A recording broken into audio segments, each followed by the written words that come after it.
Blake Snell coming in had won 5 straight playoff starts. Only 4 pitchers in the LCS era had won 6 straight playoff starts. Cliff Lee, David Wells, Oral Hershiser, and Dave Stewart. To add to that, Snell over his last 6 starts have been 5-0 with a .68 ERA. Opponents batting just .115 over that strand. 56 strikeouts. So quite simply, this guy was like the Terminator, Al. How did the Blue Jays get to Blake Snell? It's been their approach. I mean, we talk about it. Here's a team that doesn't swing and miss. Their whiff rate is low. We just heard Dalton Varsho talk about it's about putting the ball in play, try to go center of the field. They struck out 4 times tonight, guys. I mean, Jimenez had 2 of them. You know, it's just a slow grind, right? It's foul ball, foul ball. I mean, each of these bats, there was 7 pitch at bat, 9 pitch at bat, 6 pitch, 7 pitch, 9. You know, either resulted in an out or a walk. If 3 of them were walks, that's hard to navigate. As you're a pitcher, I don't care if Blake Snell, 2 Cy Young Awards or not, you're grinding just to get it out. And then even if you get it out, in some cases there were walks, you feel like, oh, okay, now I got to start over. And this is a full lineup. CY, you know that. From 1 through 9, you're battling. You're getting guys into 7, 8, 9 that's grinding these at-bats. Watching these at-bats, it was so impressive just as a fan of the game, watching the way that the Blue Jays were really able to grind them out. You try to understand, okay, the Blue Jays are #1 in contact percentage with over 80% contact rate. What does that look like in actual game play? What kind of pitchers are you doing that against? Blake Snell, that's the worst nightmare for an elite strikeout pitcher. If you're an elite strikeout pitcher and you go out there and execute your pitch, you need to get that swing and miss. The worst thing somebody can do is Alejandro Kirk out there fouling your balls off, forcing you to make another pitch, forcing you to execute another pitch, and sooner or later, you're gonna make a mistake. You're gonna either walk the guy and they're not gonna chase, or you're gonna leave a mistake over the plate and they're gonna make you pay. And I think of, does good pitching beat good hitting? And this was the matchup we were always looking forward to, an elite strikeout guy versus an elite contact hitting team. I think the benefit today was that Snell just didn't have his stuff today.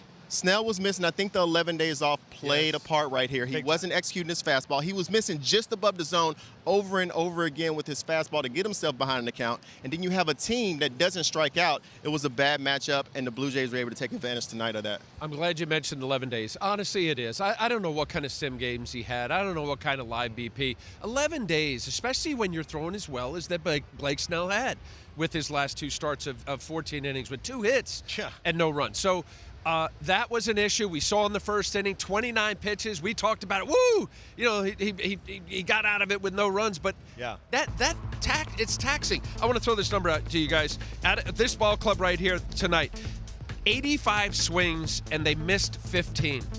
Back to what you said, CY, about the best contact team, 17%. League average in Major League Baseball is about 26%. So that tells you the approach of these hitters and how difficult it is to navigate, as you just said, CY. Blake Snell was due for a letdown. 5 runs over 5 innings, 100 pitches. Here's his own self-assessment. Learned a lot. I wasn't locating the ball. I mean, it's pretty simple. Command with the fastball wasn't great. Really changed up. I couldn't locate that either. And then the last inning there, I locate that pitch all the time and then walk Bo, and I know what I can do and then get an out there. So just frustrating, but learned a lot. Still confident. I know what I can do. I know who I am. And then a mistake to Varsho, fastball down the middle. Just a tough game, but a lot to learn. So Blake Snell in his first 3 starts, 6 hits, 21 innings tonight, 8 hits in 5 innings. Do you feel like, CY, they left him in too long? No, I don't feel like Dave left him in too long. I think this is their blueprint to success. Yes, you see Snell going back out there in the 6th inning. He's your ace. He's pitching game 1 for you. I don't have a problem with leaving your ace in the game in the 6th inning when he comes in starting the inning with 80+ pitches. And I think when you look at the Dodgers, and what's been their huge benefit this postseason, they haven't had to use their bullpen that much. Their starters have been so good to where they're getting you into the 7th inning, and you can get to Trinan, get to Sasaki. The concern for the Dodgers is what happens if you can get the starting pitcher out early, and the Blue Jays, they were able to figure that out tonight. If we can get Snell got to 100 pitches through 5+ innings right now. So that's the the strategy for success to beat the Dodgers, get to the bullpen, and right there, are you going to go to Emmett Sheehan or are you going to trust Blake Snell for one more inning? I think if I'm Dave Roberts, I'm trusting Blake Snell for one more inning, try to get through that inning, and by the time the bases are loaded with nobody out, that's not the time that I'm going to go get Trinan. Trinan has had his fair share of struggles. I'm not going to bring him in that situation with your back against the wall. My only issue, and look, I hadn't drilled down on the Los Angeles Dodgers all year, so I'll admit to that, but Emmett Sheehan was a starter. Yeah. Of his starts, 12 of 15 games this year. He's a starting pitcher. I can tell you as a starting pitcher, see why when you're out there and the nerves of getting ready, how to get ready, what do I tubing, am I doing heavy ball, how much do I warm up, pulsating. You're coming in and bases loaded, so that's a reliever moment.